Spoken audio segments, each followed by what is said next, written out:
તો અત્યારે લગ્નને લોકોએ મનોરંજન બનાવી નાખ્યું છે.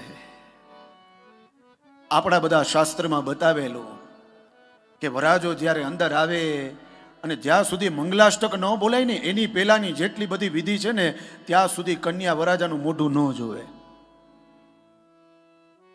અને હવે તો કે વરાજો દ્વારે આવ્યો ને અહીંથી ને કન્યા જાય, ગોગલ્સ લગાવી નાચતી નાચતી જાય, સરસ મજાના કાળા ચશ્મા લગાવ્યા હોય, હરખતી જાતી હોય, અને ત્યાં જઈ અને એકબીજાને માળા પહેરાવે. આવું ક્યાંય લખ્યું છે? શાસ્ત્રીજી જુનાગઢ વાળા પ્રદીપ મહારાજ, આવું ક્યાંય લખ્યું છે? તો કે એવું કઈ લખ્યું નથી. પણ જો તમે ન કરાવો તો બ્રાહ્મણ અભણ એને આવડતું નથી. અને હવે તો મજાની વાત એ છે કે યજમાન કે ન કે ઓલા કેમેરા વાળા કે મહારાજ ઓલો એક એન્ટ્રી કરાવવાની જરાક લ્યો તો, ફૂલની ટોકરી લઈ લ્યો તો. આખા સંસ્કારોને આપણે બગાડી નાખ્યા છે. બધા જ સંસ્કારોને બગાડી નાખ્યા. મંડપનું કઈ ગ્રહ શાંતિનું કહે તો શું કહે ખબર? અમારામાં ગ્રહ શાંતિ ન હોય. એટલે ભલા માણા ગ્રહ શાંતિ બધામાં હોય. શિવના લગ્ન થયા તો એમાંય હતું, રામના લગ્ન થયા તો એમાંય હતું, કૃષ્ણના લગ્ન થયા તો એમાંય હતું. આપણામાં કેમ ન હોય ભાઈ? આપણે શોર્ટકટ કરવું છે એટલા માટે. તો લગ્ન સંસ્કારને આપણે મનોરંજન બનાવી નાખ્યું છે, નાચવા કૂદવા હરવા ફરવા માટેનું. પેલે કેટલી બધી મર્યાદાઓ હતી. દીકરી માંડવામાં આવે ને માથે ઓઢીને આવતી, એ વર જોઈ ન શકતો.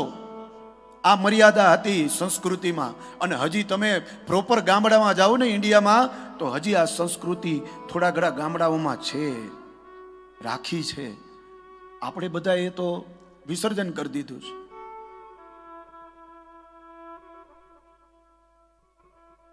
તો હજી આ લોકો બધા જાળવીને રાખે છે. ક્યારેક જોવા જાજો ગામડાઓમાં લગ્ન. બીજું, લગ્ન કોઈ દિવસ મુહૂર્ત વગર થાય નહીં. અને અત્યારે તો કે દાદા અમને આ સમયથી આ સમય સુધી સમય છે, અમારા છોકરાઓને રજા ત્યારે જ છે, લગ્નનું મુહૂર્ત ત્યારે જોઈએ છે.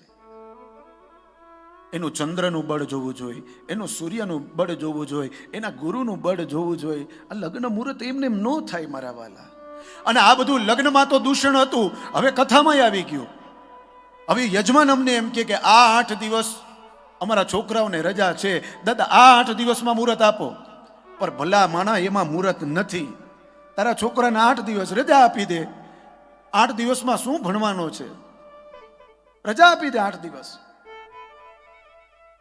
પણ જે મુહૂર્ત બતાવ્યા છે એમાં કરો ને, એની સિવાય શું કામ કરો છો? આપણે ફ્રી હોય ત્યારે કાર્ય કરવાનું. આપણે માતાજીનો હવન કરવો છે, પણ દાદા આપણે રવિવારે રાખ્યો.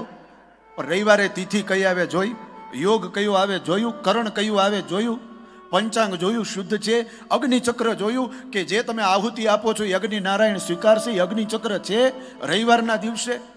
અને કયા દેવનો તમે હવન કરો છો એ અગ્નિ એ સ્વીકાર કરશે, આ જોયું આપણે. એ કઈ જોવું નથી ને. યજ્ઞ બસ રવિવારે રજા છે, અમારો પરિવાર આખો આવે અને કરવું છે.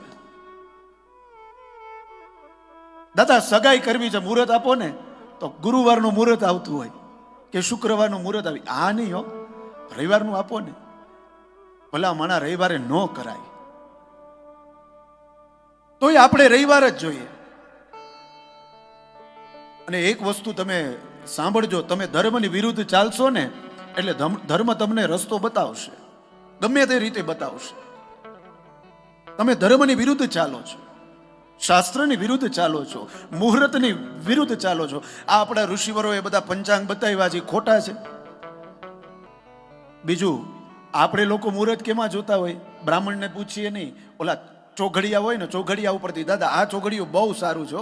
હવે ચોઘડિયા છે એ હવન કરવા માટે કે એ દિવસ જોવા માટે નથી. ચોઘડિયા શેના માટે છે? તમે યાત્રા કરવા જાઓ ને તો એમાં સારું ચોઘડિયું છે ત્યારે ઘરની બહાર નીકળો, એના માટે છે.